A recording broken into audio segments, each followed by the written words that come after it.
Hi అండి. శివసేన ఛానల్కి స్వాగతం. మన ఛానల్ని మొదటిసారిగా ఎవరైనా చూస్తున్నట్లయితే లైక్ చేయటం, షేర్ చేయటం మర్చిపోవద్దు. అప్పుడే అమెరికాలోని చిన్న కూతురు నిత్య ఫోన్ చేసి మాట్లాడింది తన తల్లితో. కూతురు చెప్పిన విషయం విని ఆనందం పట్టలేకపోయింది అనురాధ. పెళ్లి చేసి 6 నెలలైంది కూతురికి. అప్పుడే శుభవార్త అందించింది. జస్ట్ కన్ఫర్మ్ అయింది మమ్మీ, 2వ నెల అని అంటూ దేనికో గొణిగింది. నాకైతే ఇష్టం లేదు ఇంత ఎర్లీగా. మరేమో రాజేష్కి తనకి ఏమీ అభ్యంతరం లేదు అని అంటున్నాడు. టర్మినేట్ చేయించుకుందాం అని అనుకుంటున్నాను. ఈ మాట వినగానే అనురాధ కోప్పడింది. పిచ్చి పిచ్చి వేషాలు వేయకు నిత్య. అంత తొందరగా వద్దనుకున్నప్పుడు జాగ్రత్త తీసుకోవాల్సింది. ఇప్పుడు టర్మినేట్ అన్నమాట అనకు, చంపేస్తాను అని కోప్పడింది. మీ అత్తగారికి ఫోన్ చేసి చెప్పావా అని అనగానే లేదు మమ్మీ, రాజేష్ చెప్పి ఉండవచ్చు. ఒక్క క్షణం మమ్మీ, ఏదో ఫోన్ వస్తుంది, మళ్ళీ మాట్లాడతాను అని బాయ్ చెప్పింది నిత్య. నిత్య చెప్పిన వార్త సంతోషంగా ఉంది. కానీ పెద్ద కూతురు నవ్య నిన్ననే ఫోన్ చేసి చెప్పింది, మమ్మీ నాకు 2వ నెల అని కన్ఫర్మ్ చేసింది డాక్టర్ని. పెద్ద కూతురికి సెకండ్ డెలివరీ. అది దాని భర్త 3 ఏళ్ల కొడుకు పూణేలో ఉంటారు.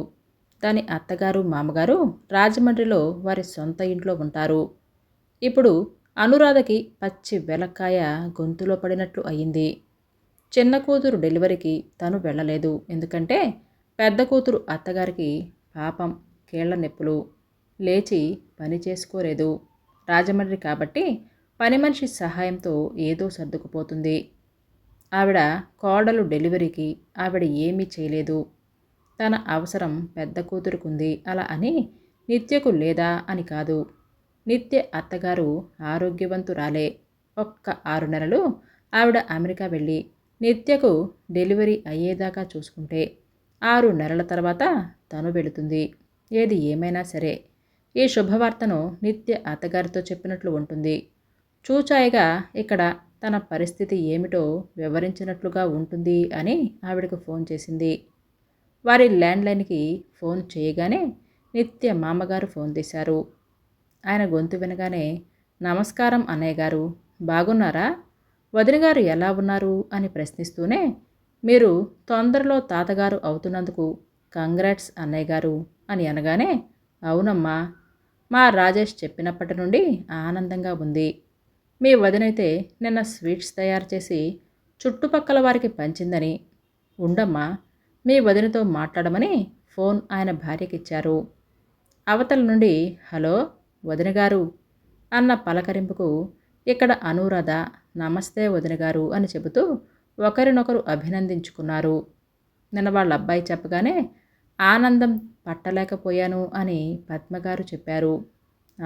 వదిన, మీకు మరో శుభవార్త. మా పెద్దది కూడా కన్సీవ్ అయిందని చెబుతూ 2వ నెల అంటూ.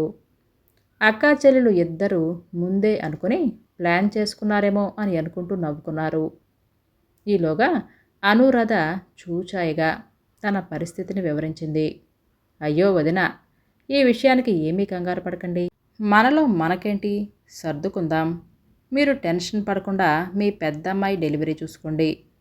మేము మా కోడలు డెలివరీకి వెళతాము అని ధైర్యం చెప్పేసరికి అమ్మయ్యా అని అనుకుని తేలికగా నిట్టూర్చింది.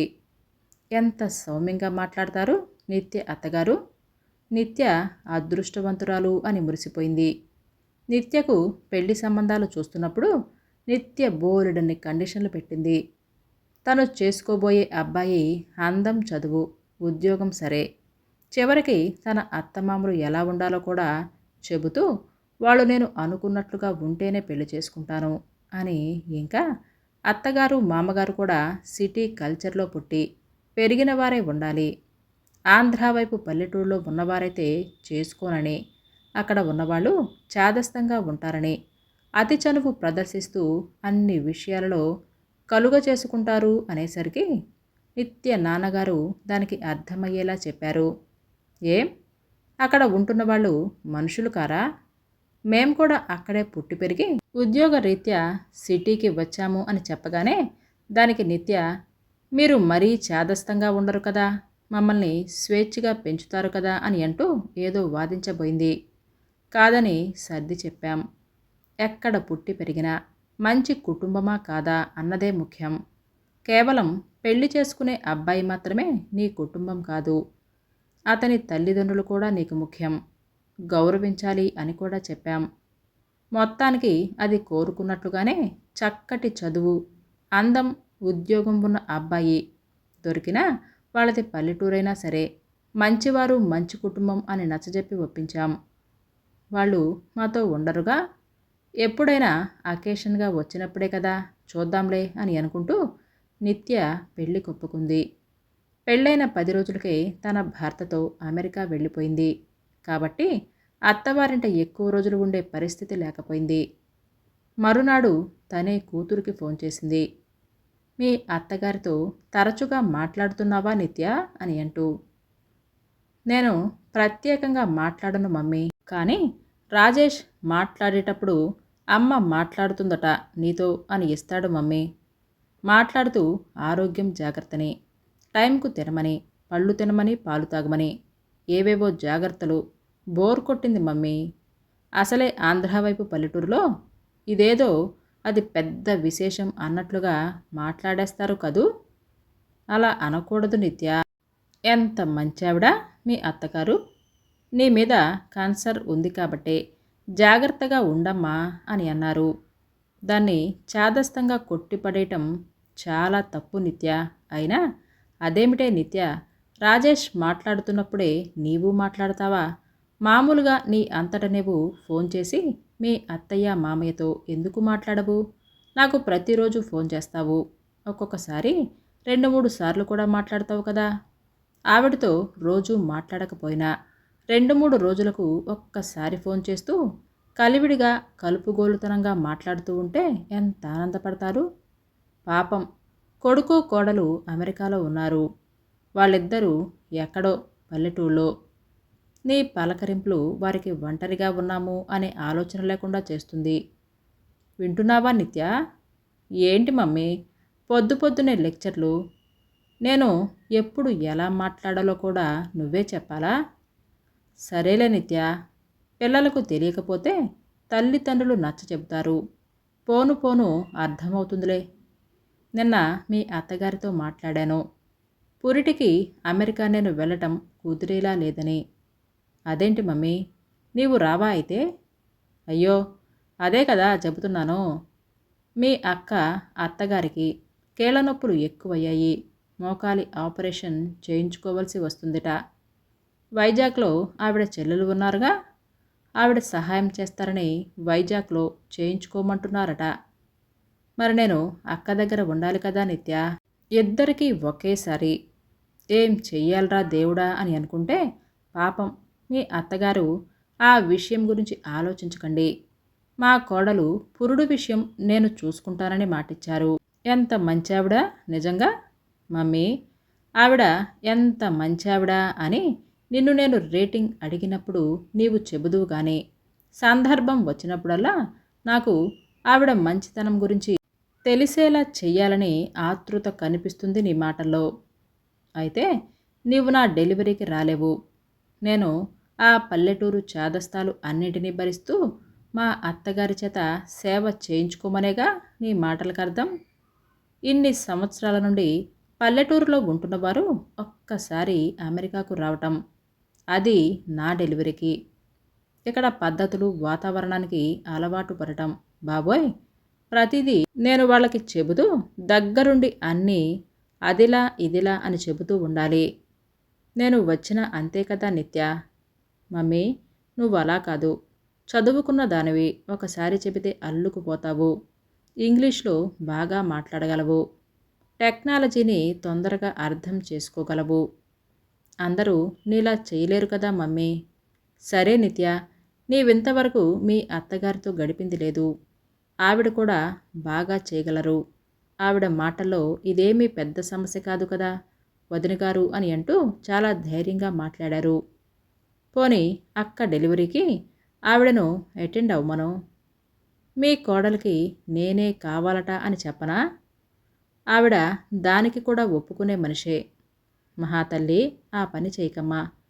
నీవు నీ పెద్ద కూతురికే చెయ్యి, నా సంగతి నీకెందుకు, నా పాటలేవో నేను పడతాను అని అంటూ ఠపీమని ఫోన్ పెట్టేసింది.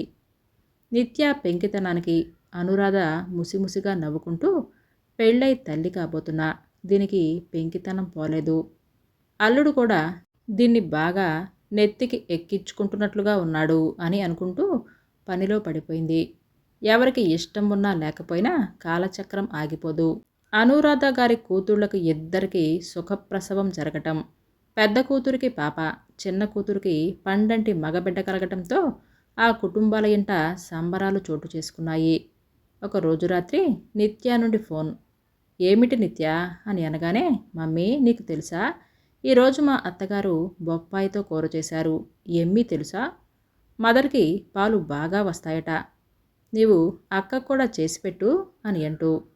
మరొక రోజు మా అత్తగారు తెలగపిండట, దానితో కూర చేశారని, వెల్లుల్లి కారం మంచిదట, భలే ఉంది తెలుసా అని, అలాగే పత్యాలు పొడులు అంటూ స్పెషల్గా చేస్తున్నారు, భలే ఉంటాయి తెలుసా, మా అత్తగారు వండుతుంటేనే మంచి సువాసనలు వచ్చేస్తున్నాయని, ఊరికే గొక్క తిప్పుకోకుండా బోలెడు కబుర్లు. ఒకరోజు అనురాధ అడిగింది నిత్యను, మరి మీ అత్తగారికి అక్కడ అన్నీ అలవాటయ్యాయా, డిష్ వాషర్ మొదలైనవి అని అడగగానే, మా అత్తగారికి ఒక్కసారి చూపించాను మమ్మీ, తర్వాత నుండి అన్నీ ఆవిడే స్వయంగా చేసుకుంటున్నారు, పొద్దుటే నిద్ర లేచిపోతారు, అన్నీ ఫాస్ట్గా చేసేస్తారు, ఇంటిని ఎంత నీటుగా ఉంచుతున్నారో తెలుసా, అలాగే బేబీని కూడా, బేబీకి స్నానం కూడా కాళ్ళ మీద పడుకోబెట్టుకొని ఆయిల్ మసాజ్ చేస్తూ నెమ్మదిగా భలే చేయిస్తారు. ఇక్కడ ఈ మధ్య అందరూ ఇన్స్టెంట్ పాట్ వాడుతున్నారని అప్పుడు ఎప్పుడో నీకు చెప్పాను, కానీ ఎందుకో కొనలేదు, మా అత్తగారు తెప్పించమని చెప్పారు, ఆవిడే మాన్యువల్ చదివి ఉపయోగిస్తున్నారు, వంట చాలా తక్కువ సమయంలో వేడివేడిగా హైజెనిక్గా తినవచ్చు. అమ్మయ్యా, నా చిన్న కూతురికి ఒక వ్యక్తి నచ్చారంటే అది మామూలు విషయం కాదు. మా నిత్య కోడిగుడ్లకు ఏకలపీకే రకం, శల్య పరీక్షలు చేస్తుంది, దానికొకసారి నచ్చేస్తే నెత్తి మీద పెట్టుకొని అభిమానిస్తుంది, దాని ప్రవర్తన దాని అత్తగారి ముందు ఎలా ఉంటుందో అని చాలా భయపడి దాని అత్తమామలు అమెరికా వెళుతున్నప్పుడు ఆవిడకు ఫోన్ చేసి మరీ చెప్పాను, నిత్యకి ఇంకా చిన్నతనం వదలలేదని, చిన్న కూతురని కాసంత గారం చేశామని, ఏదైనా తెలిసి తెలియక మాట్లాడి బాధపడితే క్షమించండి అని అంటూ. దానికి ఆవిడ, అనురాధ గారు, నిత్య మీకెంతో, నాకు అంతకంటే ఎక్కువ, మా కోడలు మా ఇంటి పిల్ల, మీ అమ్మాయి మమ్మల్ని బాధ పెట్టేలా మాట్లాడే సందర్భమే రాదు, చిన్నపిల్లలు పొరపాటు చేస్తే దానిని వాళ్ళంతటా వాళ్లే గ్రహించి మరోసారి ఆ పొరపాటు చేయకుండా ప్రవర్తించేలా మనమే ఆ అవకాశాన్ని కల్పిస్తే పోలేదా, మీరు కంగారు పడకండి అనురాధ అని ఎంతో ప్రేమపూర్వకంగా మాట్లాడారు. ఆదివారం మా అల్లుడు అతని తల్లిదండ్రులను ఏదో మాల్కి తీసుకొని వెళ్ళాడని, బేబీకి కాస్త జలుబుగా ఉండటం వలన తను వెళ్ళలేదు అని చెప్తూ నిన్న శనివారం జరిగిన సంఘటన నిత్య చెబుతూ ఉంటే దాని మాటల్లో బోలెడంత ఆశ్చర్యం, ఎగ్జైట్మెంట్. నిన్న వాళ్ళ నైబర్ ఒక అమెరికన్ లేడీ బేబీని చూడటానికి వచ్చిందిట. నిత్య తన బెడ్రూమ్లో బేబీకి ఫీడ్ చేస్తున్న మూలాన నిత్య అత్తగారు ఆవిడను సాదరంగా ఆహ్వానించి కూర్చోబెట్టి మాట్లాడటం మొదలుపెట్టారట. వాళ్ళలా మాట్లాడుకుంటూ ఉండగా నిత్య బేబీతో రావటం, వాళ్ళ దగ్గర కూర్చొని ఆ మాటలు వినసాగిందట. నిత్య అత్తగారు స్వచ్ఛమైన ఇంగ్లీష్లో ధారాళంగా అమెరికన్ యువతతో ఇండియాలో పిల్లల పెంపకం గురించి చాలా మాట్లాడుతూ ఉన్నారట. డెలివరీ అయిన తర్వాత మాతృత్వం పొందిన స్త్రీ యొక్క మనోభావాలు ఎలా ఉంటాయో చాలా స్పష్టంగా మృదువుగా మాట్లాడుతుంటే నిత్య ఆశ్చర్యపోయిందట.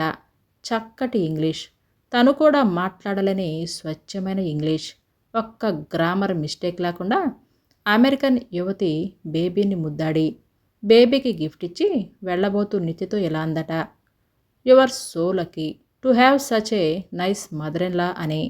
ఆ రోజు రాత్రి నిత్య క్యాజువల్గా రాజేష్ని అడిగిందట, అత్తగారు ఏం చదువుకున్నారు అని. ఎంఏ ఇంగ్లీష్ అని చెప్పాడు. ఆ మాట విని ఆశ్చర్యపోయింది నిత్య. ఆ తర్వాత రాజేష్ ఇలా చెప్పాడు. అమ్మకు సింపుల్గా ఉండటం అంటే ఇష్టం.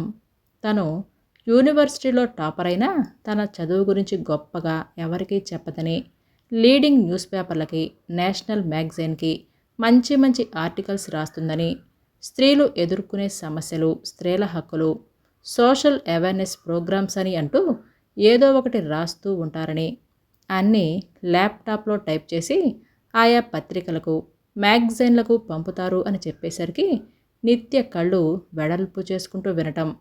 ఆ మాట నిత్యకే కాదు, నేను కూడా విని ఆశ్చర్యపోయాను. అంత చదువుకున్న నిత్య అత్తగారు ఎంత నిగర్వి, చూడటానికి అతి సాధారణంగా ఉంటారు. అన్నీ నిండుగా ఉన్న విస్తరి అణిగిమణిగి ఉంటుంది అని అనటానికి ఒక చక్కటి ఉదాహరణ. నిత్య అత్తగారు మామగారు వచ్చి 5 నెలల కాలం గడిచిపోయింది. 6 నెలల తర్వాత ఏమిటి పరిస్థితి అని అనుకుంటున్నారు. నిత్య జాబ్ ప్రయత్నాలలో కూడా ఉంది. నిత్య రాజేష్ల బేబీ వాళ్ళ బామ్మ దగ్గర బాగా అలవాటైంది. ఒకరోజు రాజేష్ వాళ్ళ తల్లిదండ్రులతో ఇలా అన్నాడు. మరి మీ ప్రయాణం దగ్గర పడుతుంది కదా, మీరు వెళ్ళిపోతే మా అత్తయ్య గారిని పిలిపించుకోవాలి, ముందరే టికెట్లవి చూడాలి అని అంటుంటే దగ్గరే ఉన్న నిత్య గబుక్కున వాళ్ళ అత్తగారి ఒళ్ళోకి దూరి, అత్తయ్య మరో 6 నెలలు ఉండిపోరు అని బతిమలాడిందట. నిత్య కళ్ళల్లో కన్నీరు. ఈ విషయం నిత్య అత్తగారు అనురాధకు ఫోన్లో చెబుతూ, వదినగారు, అమ్మా ఇంకొక 6 నెలలు అని మా రాజేష్ అడిగితే ఒప్పుకునేవాళ్ళం కాదు. కానీ అడిగింది మా నిత్య. నిత్యను బాధ పెట్టలేను, అందుకనే మరో 6 నెలలు పొడిగిస్తున్నాము అని చెప్పింది. ఆ మరుసటి రోజు కావాలనే అనురాధ కూతురికి ఫోన్ చేస్తూ, ఏ నిత్య, నేను రావటం లేదని ఆ రోజు ఏమన్నావో గుర్తు చేసుకో. నీవు నీ పెద్ద కూతురికే చెయ్యి, నా సంగతి నీకెందుకు, నా పాటలు నేను పడతాను అని అంటూ. ఇప్పుడు నీకు అమ్మ కంటే మీ అత్తగారే కావాల్సి వచ్చారా, అవునా అని అనగానే నిత్య, నిజం మమ్మీ, మనిషిని కేవలం ఒక్క చూపుతోనే అంచనా వేయకూడదు. కొంతమంది సింపుల్గా ఉన్న ఎన్నో మంచి గుణాలను, అసాధారణ తెలివితేటలను కలిగి ఉంటారు. సింపుల్గా ఉండటం వారి నైజం. మమ్మీ, నీతో మా అత్తగారి విషయంలో చాలా తేలిక చేసే మాట్లాడాను. నీవు చెప్పినా నాకు అర్థం కాలేదు, కానీ ఆ వ్యక్తి సహచర్యంలో నేను ఎన్నో తెలుసుకున్నాను, నేర్చుకున్నాను కూడా మమ్మీ అని అనగానే ఆ తల్లి హృదయం ఆనందంతో నిండిపోయింది. తన చిన్నారి కూతురు విషయంలో ఇక నిశ్చింతగా ఉండవచ్చని. కథ పేరు మమతలు అనుబంధాలు. రచించిన వారు యశోద పులుగుర్త గారు.